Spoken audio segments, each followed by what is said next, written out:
BZ ગ્રુપના 6000 કરોડ રૂપિયાના કૌભાંડમાં સીઆઈડી ક્રાઇમે 7 આરોપીઓની ધરપકડ કરી હતી। બીઝેડ ગ્રુપ દ્વારા 18% વ્યાજ સહિતની લાલચ આપી લોકો પાસેથી 6000 કરોડ રૂપિયા ઉઘરાવ્યા છે। બીઝેડ ગ્રુપના બે એકાઉન્ટમાં 175 કરોડ રૂપિયાના વ્યવહાર પણ સીઆઈડી ક્રાઇમને મળી આવ્યા છે। ત્યારે અરવલ્લીના મોડાસામાં બીઝેડ ગ્રુપની ઓફિસમાં કામ કરતા કર્મચારીની પણ આ મામલે ધરપકડ કરવામાં આવી છે। બીઝેડ ગ્રુપ કૌભાંડમાં નાના ચીચોણ ગામના રણવીરસિંહ ચૌહાણ નામના યુવકની સીઆઈડી એ ધરપકડ કરી લીધી છે। આ સમગ્ર મામલે બીઝેડ ગ્રુપની ઓફિસમાં કામ કરતા કર્મચારી રણવીરસિંહ ચૌહાણની ધરપકડ બાદ 2 દિવસ પછી તેના પિતાનું નિવેદન સામે આવ્યું છે। રણવીરસિંહ ચૌહાણના પિતાએ આ સમગ્ર મામલે કંઈ પણ નહીં જાણતા હોવાનું જણાવ્યું છે।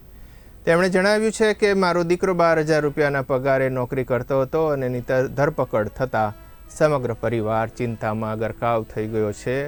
આવું રણવીરસિંહના પિતાએ જણાવ્યું। બીઝેડમાં રોકાણ કૌભાંડ અંતર્ગત મોટા મહાઠગ હાલ પણ ભૂગર્ભમાં જતા રહ્યા છે, ત્યારે મુખ્ય સૂત્રધારને પકડવા માટે ચક્રો ગતિમાન કર્યા છે।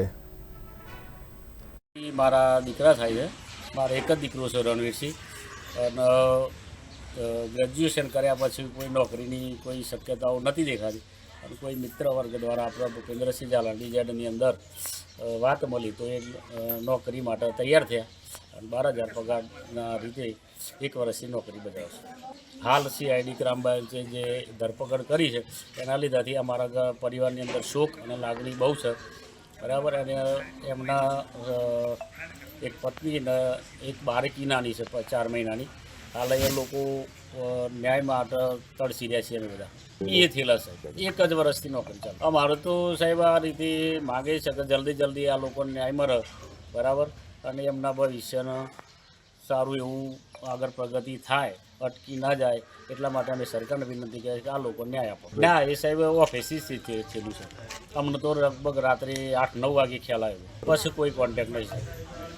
ત્યાર પછી મોબાઈલ લઈ લીધા છે કે શું છે એ જ ખબર નથી, વધતા ત્યાં કોઈ કોન્ટેક્ટ થતો નથી।